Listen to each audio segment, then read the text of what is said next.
نحمده ونصلي ونسلم على رسوله النبي الكريم وعلى آله وأصحابه أجمعين. اللهم صل على سيدنا ومولانا محمد وعلى آل سيدنا ومولانا محمد وبارك وسلم صلاة وسلاما كثيرا كثيرا. دیکھو ادھر کہاں جا رہی ہے؟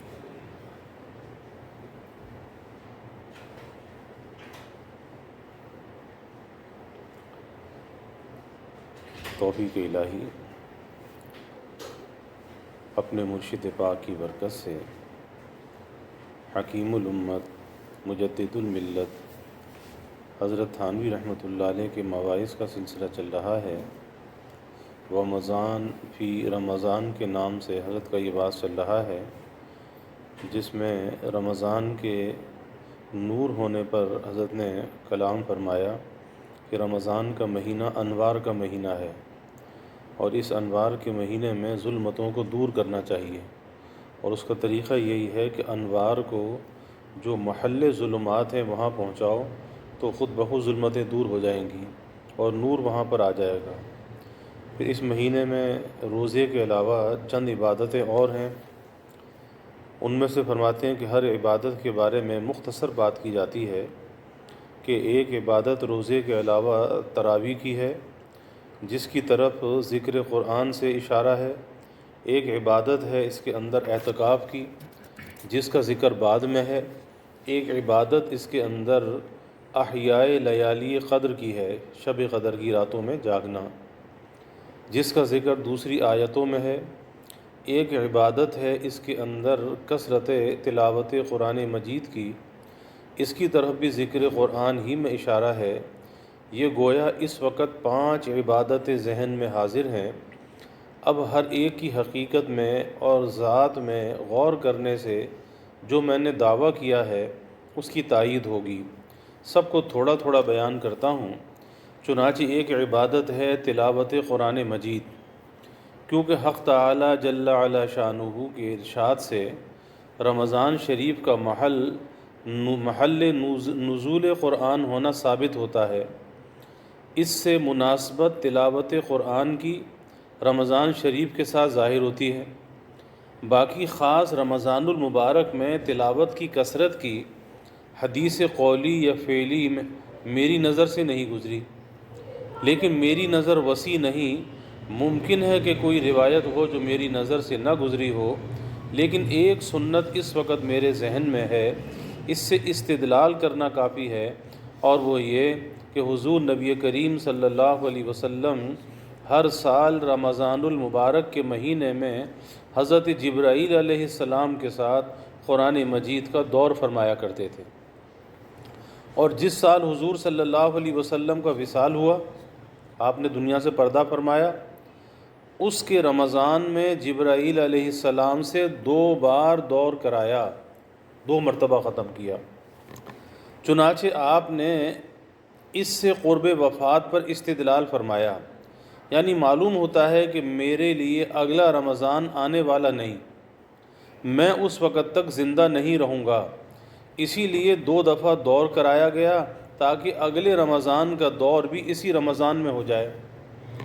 اب یہ ظاہر بات ہے کہ یہ دور جو ہر سال رمضان المبارک میں ہوا کرتا تھا غیر تراویح میں ہوتا تھا. لہٰذا اس سنت سے اور دوسرے اس حدیث سے رمضان شریف میں اور دونوں سے زیادہ آپ اجتہاد فرماتے تھے، اور تلاوت ہمیشہ مطلوب ہے تو رمضان میں زیادہ مطلوب ہوگی. ان دونوں سے مدعا ثابت ہو سکتا ہے. غرض اس سے معلوم ہوا کہ ایک عبادت رمضان المبارک کی مطلوب عبادات میں سے تلاوت قرآن مجید ہے، اور قرآن مجید کا نور ہونا ہدی للناس وبینات من الہدی والفرقان اس میں بیان فرما دیا، اور یہی دلیل کافی ہے اس عبادت کے نور ہونے کی.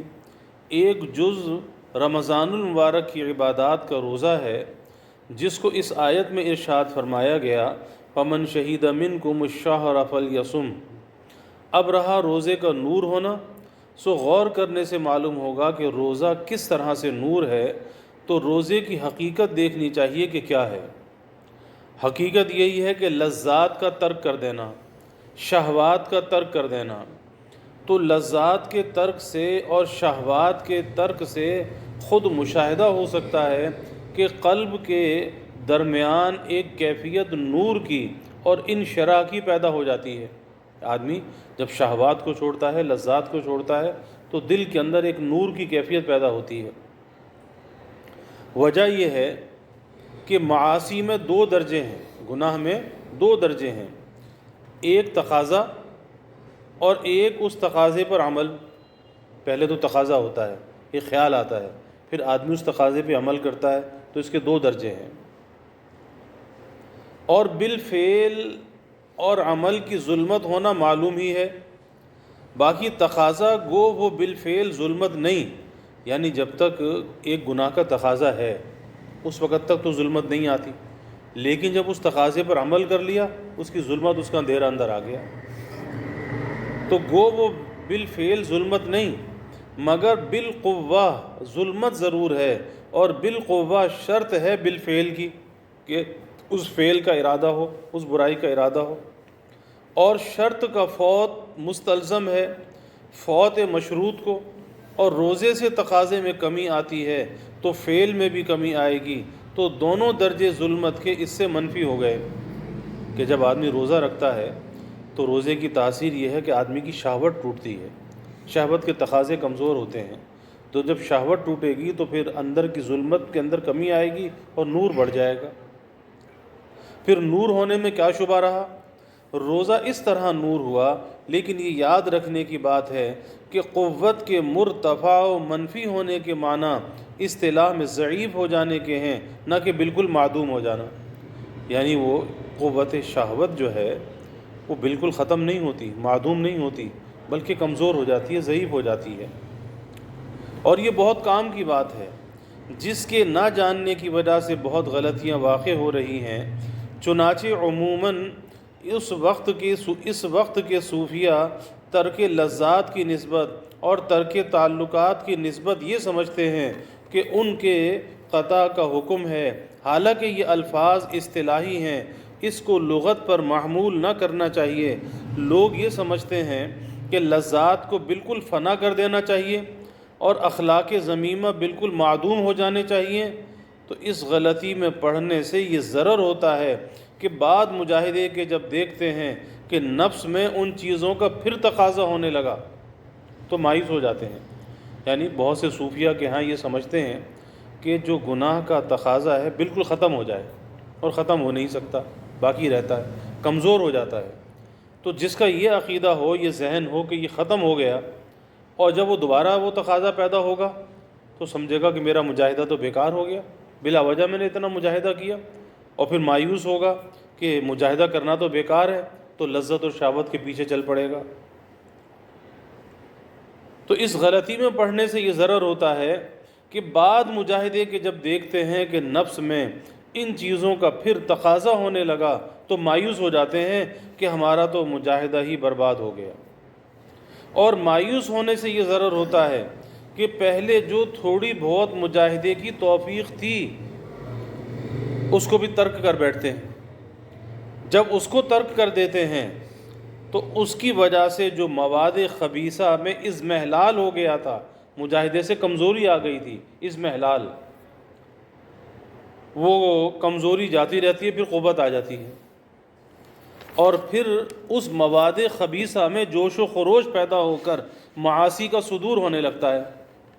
تو دیکھیے کتنا ضرر ہوا ذرا سی اصطلاح کے نہ جاننے سے۔ تو قوت کے مرتفع ہونے کے معنی قوت میں اضمحلال ہو جانے کے ہیں، یعنی ان تقاضوں کے ختم نہیں ہوتے، وہ تقاضے کمزور ہو جاتے ہیں۔ اس لیے یہ نہ سوچے کہ اب تو میرا نفس مر گیا، اب مجھ سے گناہ ہو ہی نہیں سکتا۔ نفس کبھی نہیں مرا کرتا، موت تک اس سے لڑائی باقی رہتی ہے۔ جب یہ سمجھ میں آ گیا تو اب مکرر سمجھیے کہ روزے میں خاصیت ہے اس محلال داعیہ شہوت کی، کہ شہوت کی جو قوت ہے اس کو یہ کمزور کرتا ہے۔ جس کا نام ہے قوت، جب قوت کا درجہ ضعیف ہو گیا تو فعلیت کا درجہ بدرجہ اولا ضعیف ہو جائے گا، کہ وہ جو محرک قوت ہے جب وہ کمزور ہو جائے گی تو پھر اس کی برائی کا جو تقاضا ہے وہ بھی کمزور ہو جائے گا۔ اگر وہ قوت قوی ہوگی، مضبوط ہوگی، اس کا داعیہ بھی مضبوط ہوگا، اور معاصی سے احتراز آسان ہوگا اور طاعت کی توفیق ہوگی۔ جب معاصی سے احتراز ہوگا جو سبب ظلمت ہیں اور طاعت کی توفیق ہوگی تو ظاہر بات ہے کہ نور پیدا ہی ہوگا۔ اس اعتبار سے روزہ بھی نور ہوا۔ ایک عبادت تھی تراویح، اس کا نور ہونا بھی ظاہر ہے۔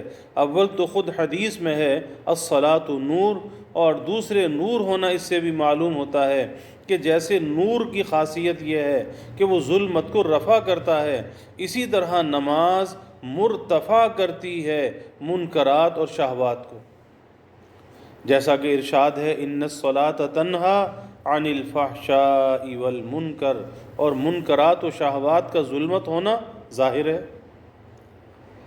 غرض تراویح کا نور ہونا اس طرح سے معلوم ہوا کہ ایک عبادت اعتکاف ہے، اس کی حقیقت خلوت یعنی تنہائی کو اختیار کرنا، اور خلوت میں جو نور پیدا ہوتا ہے ظاہر بات ہے کہ کوئی شک و شبہ نہیں ایک عبادت احیاء لیالی قدر رمضان ہے۔ یہ احیاء تو سب راتوں میں عبادت ہے، لیکن خود لیالی قدر کی عبادت کی فضیلت قرآن مجید میں مذکور ہے۔ لیلۃ القدر خیر من الف شہر تنزل الملائکۃ والروح فیہا باذن ربہم، کہ ملائکہ اہل نور ہیں، ایک نورانی مخلوق ہیں، اور ظاہر ہے کہ نور والوں کی صحبت سے نور پیدا ہوتا ہے، اہل صلاح کی صحبت سے صلاح کا مادہ پیدا ہوتا ہے، اور اہل فسق کی صحبت سے فسق کا مادہ پیدا ہوتا ہے، اہل ظلمت کی صحبت میں ظلمت ہوتی ہے اور اہل نور کی صحبت میں نور ہوتا ہے۔ یہ خاصیت خاص ہے شب قدر کے ساتھ۔ خلاصہ یہ ہوا کہ رمضان کیا ہوا؟ مجمع انوار ہوا۔ یوں تو سب طاعات انوار ہیں، مگر یہ خاصیت رمضان المبارک ہی میں ہے کہ تمام انوار اس میں جمع ہو گئے۔ پھر اس میں جو عبادت بھی ہے اپنی کامل حیت کے ساتھ ہے، بخلاف دوسری عبادات جامعہ کے جن میں یہ بات نہیں۔ مثلا اہل لطائف نے نماز کو جامع جمیع عبادات کہا ہے، اس طرح کہ نماز کے اندر نماز تو ہے ہی، تلاوت قرآن بھی ہے، کھانا پینا بھی نماز کے اندر ممنوع ہے، وہ گویا روزے کے معنی میں بھی ہوئی کہ روزے میں بھی کھانا پینا بند اور نماز میں بھی نہیں کھا پی سکتا۔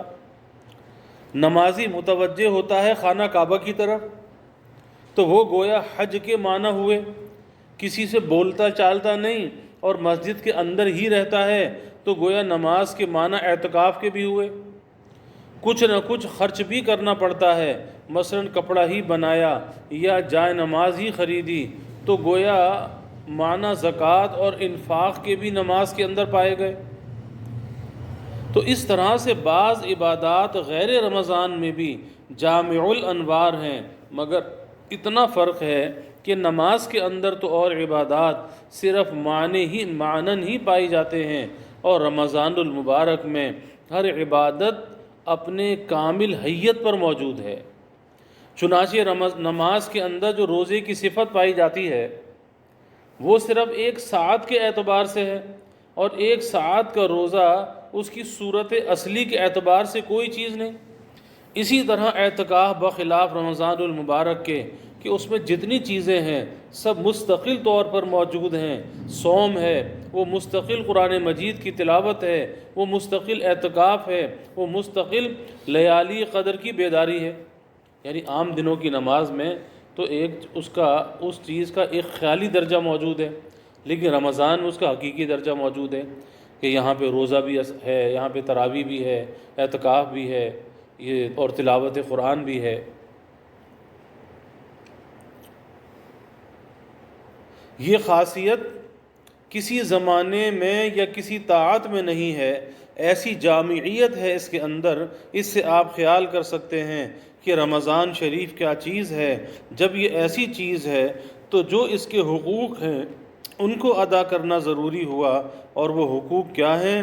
ایک تو وہ حقوق ہیں جو مشترک ہیں تمام طاعات رمضان میں، اور ایک حق ہے خاص طاعات کے متعلق معاصی کا ترک کرنا۔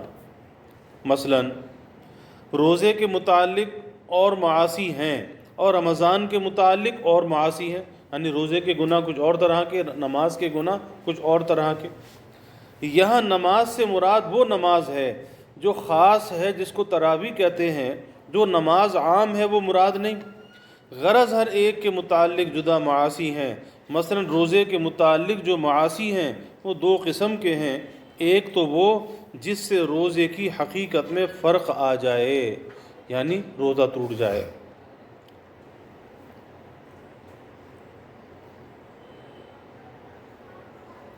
یعنی عدم امساک عن مفطرات الصوم، یا جوان آدمی نے جس کو اندیشہ جماع کے ارتکاب کا ہو، لمس اور تقبیل سے اعتراض نہ کیا، یہ بھی اس ہی کے ساتھ حکماً ملحق ہے۔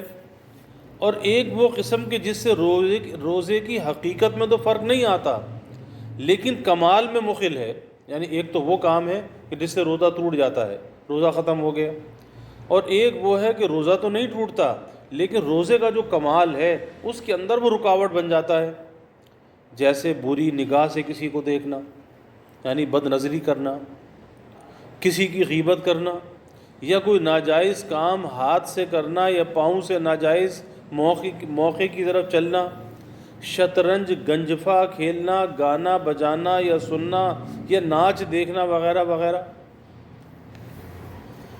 اور سب سے بڑھ کر اقباح اور اشنع یہ ہے کہ روزہ ہی نہ رکھے۔ بہت سے ایسے بھی ہیں کہ رمضان آتا روزہ نہیں رکھتے۔ چنانچہ پار سال رمضان گرمی میں آیا تھا، اب ہر سال 10 دن مقدم ہوتا چلا جائے گا، پیچھے کی طرف ہوتا چلا جائے گا، یعنی اس سے پہلا رمضان پورے جون میں تھا، مگر بھتیرے لوگوں نے جوئیں ہی ماری بیٹھ کر اب کا رمضان جون کے مہینے سے 1 دن پہلے شروع ہو جائے گا، یعنی 10 دن پہلے شروع ہو جائے گا، یعنی 20 مئی سے اگلے سال انشاءاللہ تعالی، اور 10 دن پہلے شروع ہوگا، پھر انشاءاللہ تعالی 1 مئی سے ہوگا، پھر اپریل میں پڑے گا۔ غرض اب ہر سال سردی ہی کی طرف ہٹتا چلا جائے گا، پھر سردی کے زمانے میں ہونے لگے گا، اور ہر چند یہ زمانہ گرمی کا ہے، جس میں اب کے سال رمضان المبارک آ رہے ہیں، مگر اب تک تو بفضلہ تعالی گرمی پڑی نہیں۔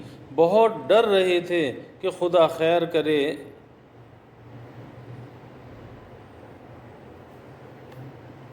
خدا خیر کرے کہ اب کے رمضان میں بڑی گرمی ہوگی، مگر خبر بھی ہے خدا تعالی نے اپنی رحمت سے گرمی کو سردی سے بدل دیا۔ اولئک یبدل اللہ سیئاتہم حسنات کا نمونہ ہو گیا۔ اور یہ عجیب بات ہے کہ یہ مہینے سب گرمی کے ہیں، اپریل، مئی، جون۔ اپنے مہینوں کے نام اس لیے نہیں لیے کہ وہ مختلف موسموں میں واقع ہوتے ہیں، اس لیے غیروں کے مہینے کے نام لیے ہیں، یعنی انگریزی مہینے،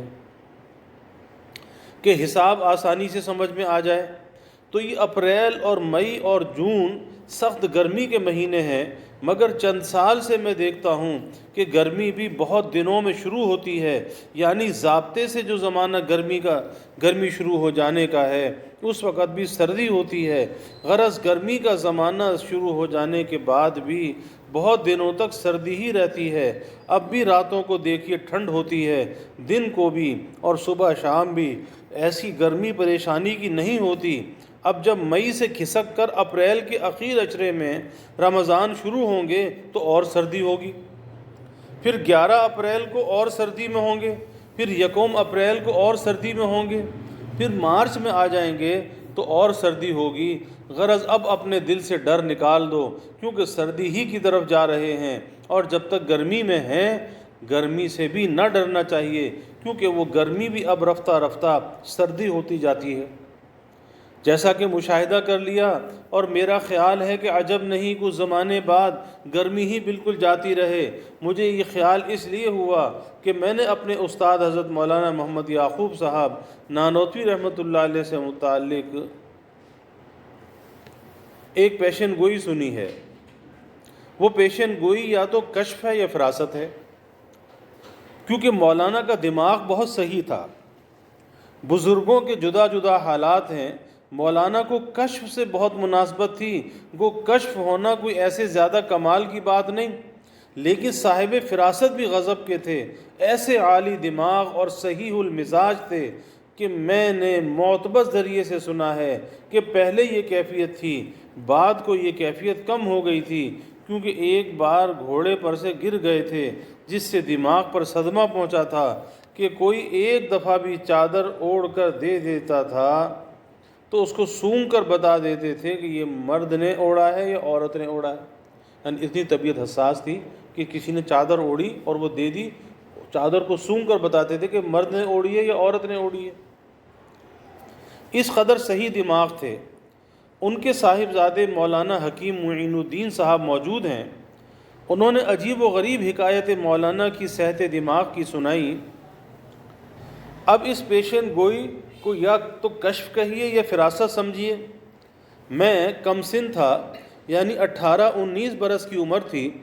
اس وقت حضرت نے ایک موقع پر فرمایا تھا کہ بھائی چند روز میں ہندوستان بھی کشمیر ہو جائے گا، چند روز میں ہندوستان بھی کشمیر ہو جائے گا۔ کشمیر ٹھنڈا علاقہ ہے، حالانکہ اس زمانے میں بڑی سخت گرمی پڑتی تھی، مگر ممکن ہے کہ مولانا کو خفیف فرق محسوس ہو چلا ہو۔ صاحب چند سال تک تو کچھ فرق معلوم نہ ہوا، البتہ مولانا کی وہ بات یاد رہی، پھر تو میں بھی تھوڑا بہت فرق محسوس کرنے لگا۔ اب تو بہت ہی فرق ہو گیا ہے۔ جو سخت گرمی کا زمانہ ہونا چاہیے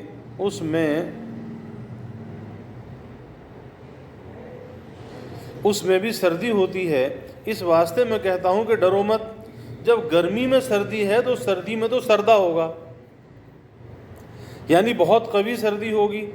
سردہ جو میں نے اس وقت کہا، اس پر یاد آ گیا ایک قصہ لطیف۔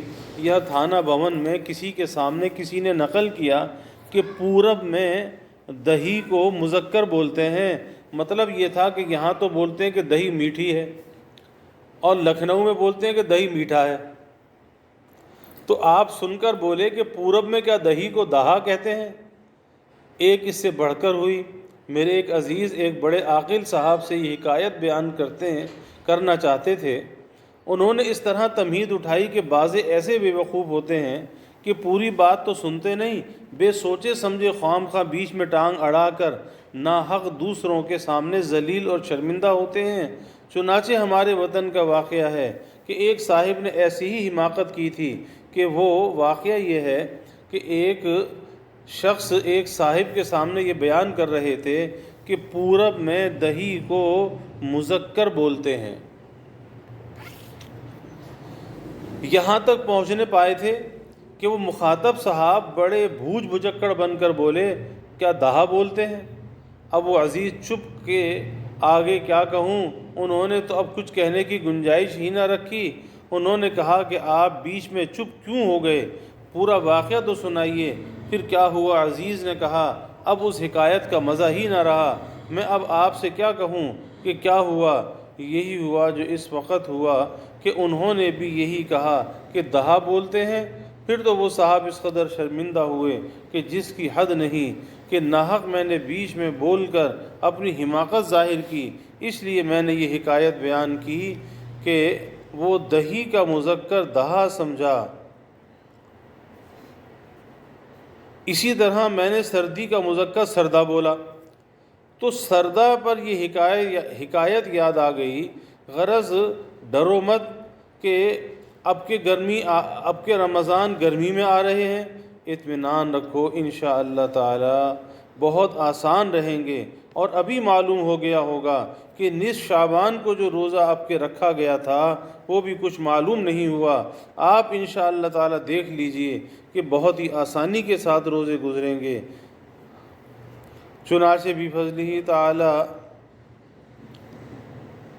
ببرکت قول حضرت اب تک 9 روزے نہایت سہولت اور آرام کے ساتھ ہو چکے ہیں، کیونکہ خلاف موسم بجائے گرمی کے اچھی خاصی سردی پڑ رہی ہے، بالخصوص بوجہ بارش ہو جانے کی اتنی سردی بڑھ گئی کہ تراویح میں اور نماز فجر میں چادرے کی حاجت ہوتی ہے، اور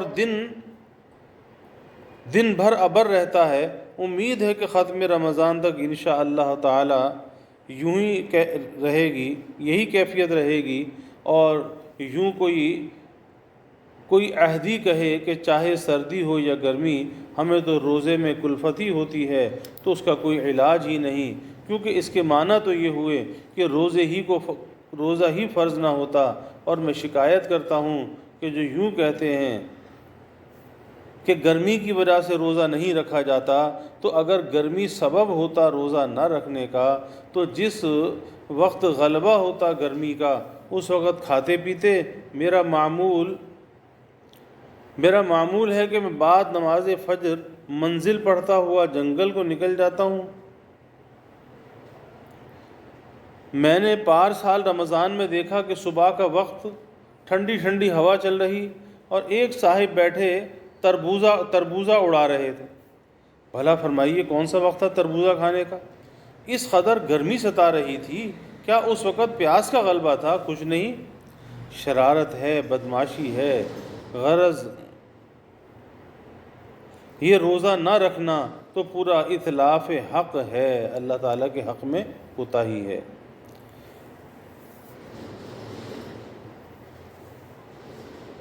خلاصہ یہ کہ روزے کے تو یہ حقوق ہیں، اور دوسری عبادت تراویح ہے، اس کی ایسی گت بنائی کہ خدا کی پناہ۔ اللہ تعالیٰ الحمدللہ رب العالمین والصلاة والسلام علی اشرف الانبیاء والمرسلین، اللہم صلی علی سیدنا مولانا محمد وعلی آل سیدنا ومولانا محمد وبارک وسلم۔ ربنا آتنا فی الدنیا حسنہ وفی الآخرۃ حسنہ وقنا عذاب النار، ربنا اتمم لنا نورنا واغفر لنا انک علی کل شیء،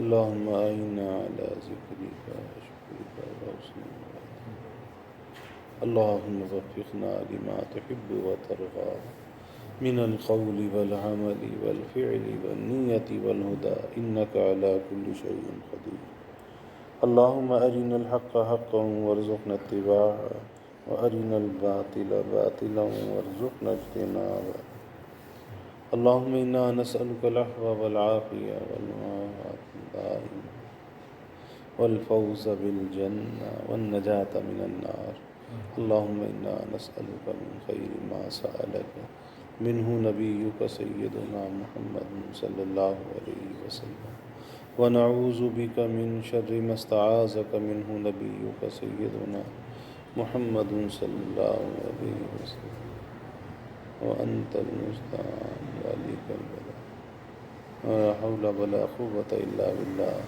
وجزا اللہ عنا محمدا صلی اللہ علیہ وسلم وآلہ وصلی اللہ تعالی وسلم علی النبی الکریم۔